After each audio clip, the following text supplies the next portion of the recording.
wa tutlaku sunnatu, dan sunnah itu dimaksudkan fi istilahil fuqaha'i, menurut istilah ulama fikih, ala ma laisa biwajibin, kepada sesuatu yang hukumnya tidak wajib. Fayuqal, maka dikatakanlah, hadza syai'u sunnatun, ini hukumnya adalah sunnah. Ay laisa bifardin, berarti maksudnya adalah sesuatu yang tidak fardu, wala wajibin, dan juga tidak wajib, wala muharramin, dan juga tidak haram, wala makruhin, dan juga tidak dimakruhkan. Ketika ulama-ulama fikih menyebut kata sunnah, maka yang sedang mereka maksud adalah hukum. Maka sunnah, kata mereka, adalah sesuatu yang tidak wajib, sesuatu yang tidak fardu, sesuatu yang bukan haram, sesuatu yang bukan makruh, sesuatu yang bukan mubah. Maka itu adalah sunnah. Maka kita berikan misal. Salat zuhur hukumnya adalah fardu. Kemudian haji hukumnya adalah fardu. Adapun salat rawatib hukumnya adalah sunnah. Adapun salat 2 rakaat setelah kita berwudu, maka hukumnya adalah sunnah. Biasa mereka memaksudkan sunnah ini adalah sesuatu yang kalau kita kerjakan maka akan mendapatkan pahala dari Allah Subhanahu wa taala, namun saat ditinggalkan maka orang yang meninggalkannya tidak akan mendapatkan dosa, ya. Jadi maksud sunnah menurut ulama fikih itu berbeda maksud dengan apa yang dikatakan oleh ulama ahli hadis dan juga ulama usul fikih. Jadi jangan sampai kita mencampur adukan di antara makna-makna ini, dan tidak perlu ditubruk-tubrukan, karena masing-masing ulama, ya, saat mereka membahas sunnah atau mengatakan kata sunnah itu sesuai dengan cabang ilmu yang sedang mereka bahas. Sehingga kitanya yang mesti jeli saat kita membaca kitab, saat kita mendengar ceramah misalkan dari para ulama, kemudian mereka menyebutkan kata sunnah, nah kita mesti bisa menangkap sunnah yang dimaksud oleh kitab ini apa, sunnah yang dimaksud oleh ustaz ini apa. Karena kalau gagal faham, maka itu akan menjadi masalah. Kita lanjutkan kembali. Penulis mengatakan, walakinna sunnata 'inda katsirin minas salaf. Akan tetapi, yang dimaksud dengan sunnah menurut kebanyakan ulama salaf atau ulama-ulama terdahulu, awsa'u min dzalika. Maka maknanya lebih luas dari itu semuanya. Jadi, dahulu para salaf ketika mereka mengatakan sunnah, maka maksud sunnah di sini bukanlah sunnah sebagaimana yang dimaksud oleh ulama hadis ataupun juga ulama usul ataupun juga ahli fikih. Bukan itu yang dimaksud. Lalu apa yang dimaksud dengan sunnah dari ucapan para salaf?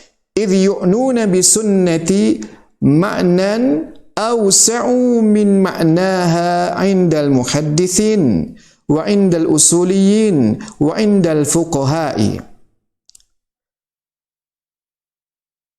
Karena yang mereka maksud dengan sunnah adalah sunnah yang memiliki cakupan makna yang lebih luas dari apa yang dimaksud oleh muhadditsin, lebih luas dari apa yang dimaksud oleh ulama-ulama usul, dan lebih luas dari apa yang dimaksud oleh ulama-ulama fikih. Idh yu'nuna bi sunnati, karena yang mereka maksud dengan sunnah, muwafaqatul kitabi, adalah segala hal yang selaras, yang sesuai dengan kitab, maksudnya sesuai dengan Al-Quran.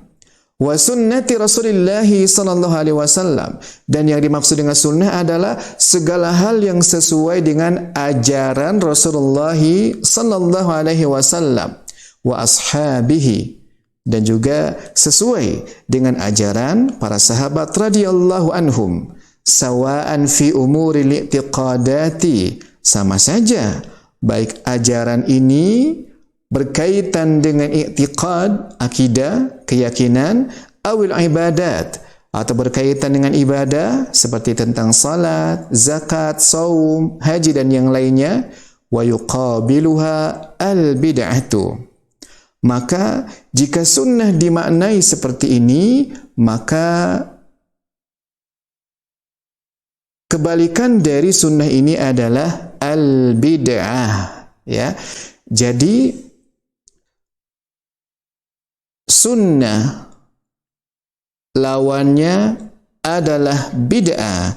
Ini benar kita katakan jika yang kita maksud sunnah di sini adalah setiap ajaran yang sesuai dengan kitabullah, sesuai dengan sunnah Rasulullah atau ajaran Rasulullah, sesuai dengan ajaran para sahabat radhiyallahu anhum.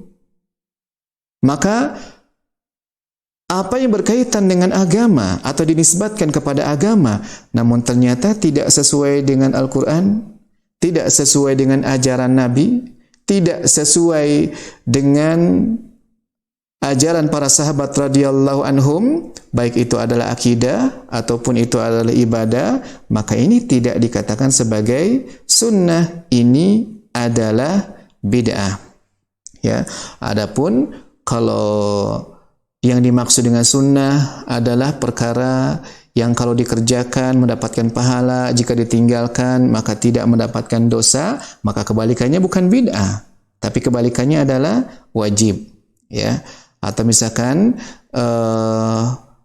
pada saat ulama-ulama hadis menjelaskan apa itu sunnah, maka kebalikannya juga bukan bid'ah.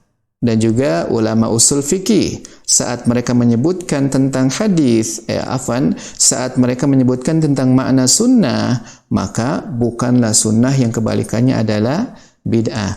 Nah, dari sini harusnya ikhwah sudah mulai faham, ya. Jadi jangan sampai dicampur aduk antara makna-makna yang sudah saya sebutkan tadi. Jadi saat kita misalkan mendengar kata sunnah, baik dari seorang ulama, dari seorang ustadz misalnya, atau membaca pada suatu kitab, maka kita harus mengetahui, dapat memahami sunnah yang dimaksud di situ, sunnah menurut istilah siapa. Karena kalau kita salah memahami, maka akan menjadi masalah. Saya berikan contoh. Misalnya ada orang yang berkata, salat subuh adalah sunnah Rasulullah SAW yang hukumnya adalah wajib. Coba perhatikan baik-baik. Salat zuhur adalah sunnah Nabi yang hukumnya wajib. Bagi orang yang tidak mengetahui makna sunnah secara utuh, mungkin dia akan tertawa. Ini orang bodoh yang berbicara, kata dia. Masa iya ada sunnah tapi hukumnya wajib? Ini aneh. Mengapa dia bilang seperti itu? Karena di benak dia, saat dia mendengar kata sunnah, dia hanya memahami bahwa sunnah itu adalah sesuatu yang jika dikerjakan akan mendatangkan pahala, dan jika ditinggalkan maka tidak akan berdosa bagi orang yang meninggalkannya. Padahal orang yang mengatakan bahwa salat subuh adalah sunnah Nabi, nah sunnah di situ bukan yang dimaksud oleh ulama fikih, bukan. Tapi yang dimaksud adalah sesuatu yang sesuai dengan kitabullah, sesuai dengan sunnah Rasulullah atau ajaran Rasulullah, sesuai dengan ajaran para sahabat radhiyallahu anhum. Maka benar kalau yang dimaksud adalah seperti itu.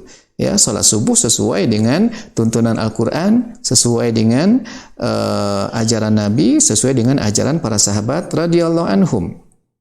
Adapun yang tertawa tadi, maka dialah yang sebetulnya gagal faham dan dia yang wawasannya kurang memadai, sehingga akhirnya dia memahami orang lain, mengukur orang lain dengan kekurangan yang ada pada dirinya. Ya, nah mudah-mudahan ikhwas sekalian bisa memahami dengan baik ya makna sunnah menurut ulama hadis, menurut ulama usul, kemudian menurut ulama fikih, dan dan makna sunnah yang dimaksud oleh para salaf atau yang dimaksud oleh ulama-ulama yang sedang membahas akidah.